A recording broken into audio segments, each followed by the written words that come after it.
सवाल है कि ये पूछ रहे हैं कि सर मेरा ज़मीन का जो खतियान दादा के नाम पर ऑनलाइन रसीद नहीं कट रहा है, ऑनलाइन जमाबंदी भी शो नहीं कर रहा है, तो नेट जो है क्या मैं ज़मीन बेच सकता हूँ। देखिए, अगर आपका जो ज़मीन का खतियान दादा के नाम जो है पर है, ठीक है, तो दादा का जो खतियान है क्या वो ऑनलाइन दिखा रहा है, ठीक है, ऑनलाइन अगर दिखा रहा है सबसे पहले, तो अब ये कोई बड़ी बात नहीं है कि इसका ऑनलाइन रसीद नहीं क्यों नहीं कट रहा है, ठीक है। तो दादा का अगर खतियान आपका जो है वो ऑनलाइन दर्ज है, खतियान दिखा रहा है ऑनलाइन, तो अब उसका जो ऑनलाइन रसीद अगर नहीं कट रहा है तो हो सकता है कि उसमें जब तक ऑनलाइन जमाबंदी नहीं आएगा तब तक वो जो है एक तरह से उसका ऑनलाइन रसीद भी नहीं कटेगा।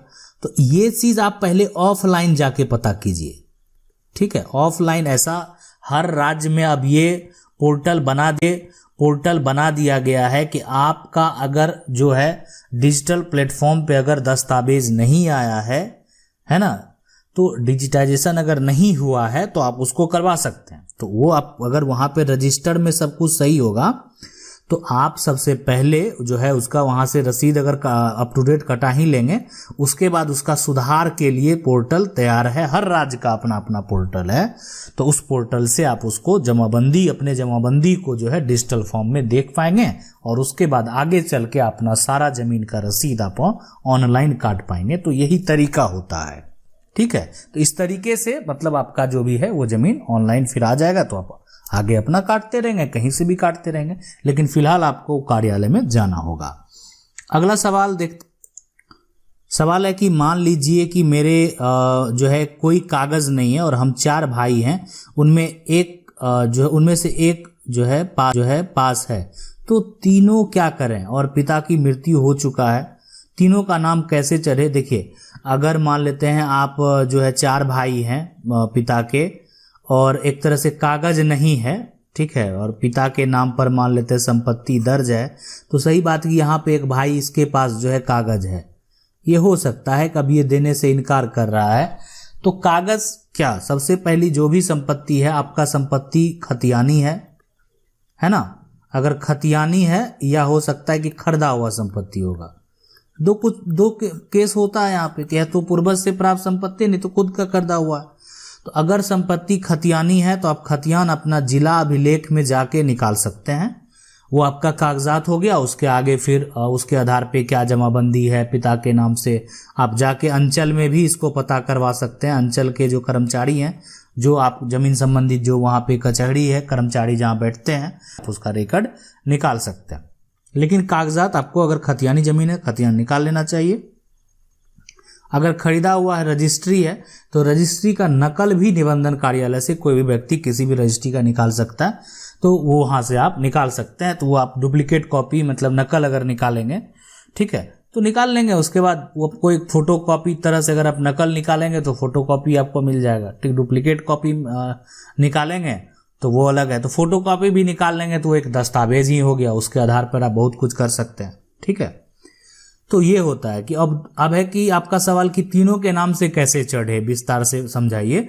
तो बिल्कुल विस्तार से आपको बता रहे हैं कि अगर देखिए तीनों के नाम चढ़ने के लिए उसमें बड़ा भाई, जो भी एक भाई हैं आपके, बड़े हैं, छोटे हैं, मंझले हैं, उनका सपोर्ट भी जरूरी है। तो इसलिए अगर वो एग्री नहीं होते हैं तो पहला काम है कि आप ग्रामीण क्षेत्र से बिलोंग करते हैं तो ग्राम पंचायत करवा लें। दूसरा कार्य है कि आप चाहें तो उसके जो आधिकारिक कोर्ट हैं आप उसमें भी जो है एक मंडल में वहाँ पे भी केस फाइल कर सकते हैं, लेकिन बंटवारा के संबंधित। लेकिन अगर वहाँ बंटवारा से संबंधित ये पूछा जाएगा, दबाव नहीं बनाया जाएगा, ठीक है। जबरदस्ती अगर कोई भाई कहेगा नहीं ये ऐसे कर दिया, ये ऐसे हो गया, ये ऐसे हो गया, तो उतना डिटेल से तब मामला अगर न्यायालय में चला जाएगा तो फिर जो है एक तरह से उपाय है वो है पार्टीशन सूट का, ठीक है। आप कोर्ट से बंटवारा कर सकते हैं। तो ये जो है यहाँ पे इस तरीके से, लेकिन ज़्यादा कोशिश करें कि आपका आपसी में सिमट जाए, तो इसमें थोड़ा टाइम जो लग सकता है तो वो ज़्यादा अच्छा रहेगा, ठीक है। चलिए अगला सवाल देखते हैं। सवाल है कि ये पूछ रहे हैं कि सर मैं उत्तर प्रदेश से हूँ और जो है एक प्लॉट मैंने खरीदा, मेरे पहले उसको 3 लोगों ने लिया, फिर मैंने लिया 3rd नंबर वाला से, लेकिन इसमें से दाखिल खारिज है ना किसी ने नहीं कराया, खतौनी में नाम दर्ज है उसका जिससे सबसे पहले सेल किया था प्लॉट। अब मैं दाखिल खारिज के लिए तहसील गया तो उनका कहना है कि लेखपाल का कि 1990 में प्लॉट का दाखिल खारिज नहीं होता, ये प्लॉट पुराना है मेरे पास जो है। देखिए, अगर आपका जो सबसे बड़ी बात है कि अगर आप 1990 में लिए हैं, ठीक है, और इससे पहले जो भी खरीदा वो आपको बेच दिया, जो भी कंडीशन रहा होगा, तो ये बिल्कुल सही है कि यहाँ पे अब जो है पुराना से संबंधित जो भी सुनवाई करना है उसका अधिकार किसी भी अधिकारी को नहीं है, वो सिर्फ न्यायालय को है। आप सिविल में जा सकते हैं उसके लिए कि अपना टाइटल पहले आप मालिकाना हक तो प्रूफ करें, उसके बाद तो फिर आप वो सही मालिक हैं कि नहीं हैं। तो इसके लिए अब कोई अधिकारी के पास नहीं, अगर आपका नहीं हो रहा है तो डायरेक्ट अगर सारा कुछ पुराना है तो सिविल में चले जाएं। तो सिविल कोर्ट में आप इसके लिए याचिका दायर करें, ठीक है। आप सबसे पहले सिविल कोर्ट में अपने के लिए करेंगे ना टाइटल को, आपके साथ ये हो गया, वेरीफाई किया जाएगा, उसके बाद सत्यापित किया जाएगा। उसमें जो केवाला आप जिससे लिए हैं उस सब पार्टी को भी ये कर सकते हैं। तो उसके बाद अगर वो सही पाया गया कि अब सही तरीके से सारा कुछ हुआ है तो बिल्कुल आपका दाखिल खारिज होगा। दाखिल खारिज करा लेना चाहिए, दाखिल खारिज नहीं कराने से दिक्कत होता है। चलिए अगला क्वेश्चन देखते हैं। अगला सवाल है कि मेरे पिताजी द्वारा 40-42 वर्ष पहले बिहार में जमीन लिए थे। 2016 तक सब ठीक ठाक था, मगर खतियानी था, उसमें खतियान में 5 फरीकैन है। मगर मेरे पिताजी द्वारा चकबंदी अधिकारी से ऑर्डर करवाकर रजिस्ट्री कराया गया था और दाखिल खारिज भी हो गया। अब खतियान के वंशज द्वारा जमीन बिक्री किया जा रहा है, इसमें हम क्या कर सकते हैं? देखिए, एक चीज है कि सबसे पहले तो आपके नाम पर अगर संपत्ति दर्ज है और खतियान का वंश, यहाँ पे अगर आपका जो पिताजी हैं वो 40-42 साल पहले जमीन ले चुके हैं और उसके बाद सब कुछ करवाए हुए हैं, सब कुछ ठीक था 2016 तक, और आपका बहुत पहले ही उसका जो है दाखिल खारिज हो गया, उसके बाद जो भी है आपका कागजात तैयार है, तो अब जो है आपका कोई फरीकैन कुछ नहीं कर सकता है। इस बात के लिए आप बेफिक्र रहें। कोई चीज़ का टाइम पीरियड भी होता है। आप अगर मान लेते हैं कि एक तो जमीन बेचा गया, किसी का तो बेचा गया ना, तो उस रजिस्ट्री अगर हो गया है तो रजिस्ट्री को तोड़ने का भी टाइम पीरियड होता है। तो ऐसे कोई नहीं कि 50 साल बाद आके किसी का रजिस्ट्री तोड़ देगा, ठीक है, और उस पर दखल है, उस पर दाखिल खारिज हुआ, और रजिस्ट्री करने वाला व्यक्ति जो है उस संपत्ति से बिलोंग करता है, ये भी है ना।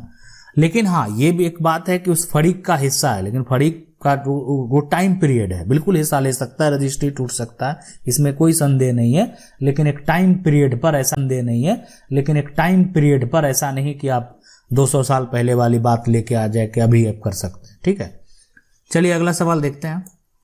अगला सवाल है कि ये पूछ रहे हैं कि गुड इवनिंग सर, मेरे पिताजी ने एक यादव परिवार से 20 साल पहले जमीन रजिस्ट्री कराया था, है ना, 2 केवाला था, एक का मोटेशन हो गया, दूसरा वाला केवाला जो है करते के साथ कोई जो है केस दर्ज था जिसके कारण नहीं हो सका।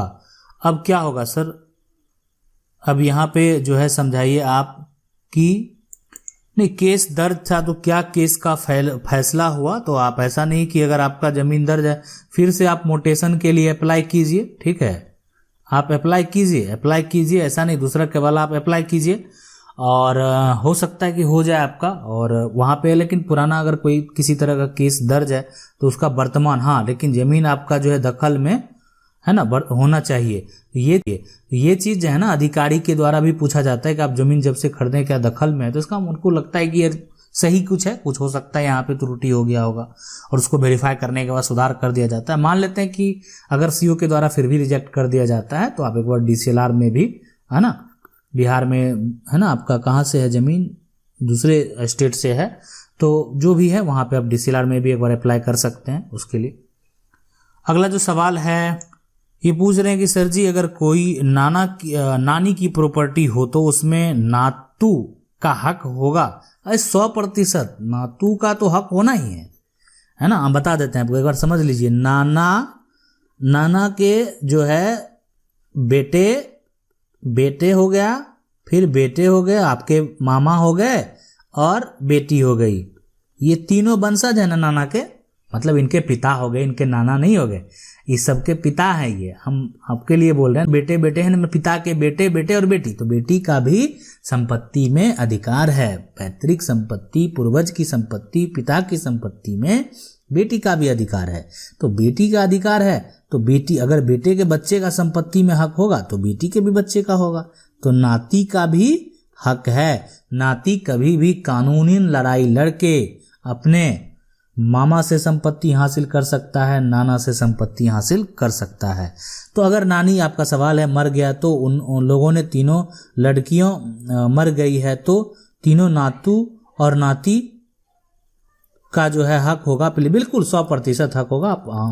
अगर कोई एक तरह से नहीं देना चाह रहा है, कोई मामा है या चचेरे कोई हैं, तो उसके लिए आप तुरंत पार्टीशन कोर्ट में फाइल कर सकते हैं, या उससे पहले, ये सब करने से पहले आप, ऐसा नहीं कि बहुत शॉर्ट टर्म में काम नहीं है, तो उसके लिए आप जो है सीओ को आवेदन दे दें, ठीक है। उसके साथ साथ जो है आप उसके जो उच्च अधिकारी हैं, एसडीएम है, कोई आवेदन दे दें कि आपका हिस्सा नहीं दिया जा रहा है, ये आप उसके वारिस हैं तो नहीं दिया जा रहा है, तो उस केस में पहले ये काम कर लें। और तीसरा ऑप्शन इसको रखें कि आप पार्टीशन सूट जो है फाइल कर दें, ये तो पूरा आपको हक ही दिला देगा, ठीक है।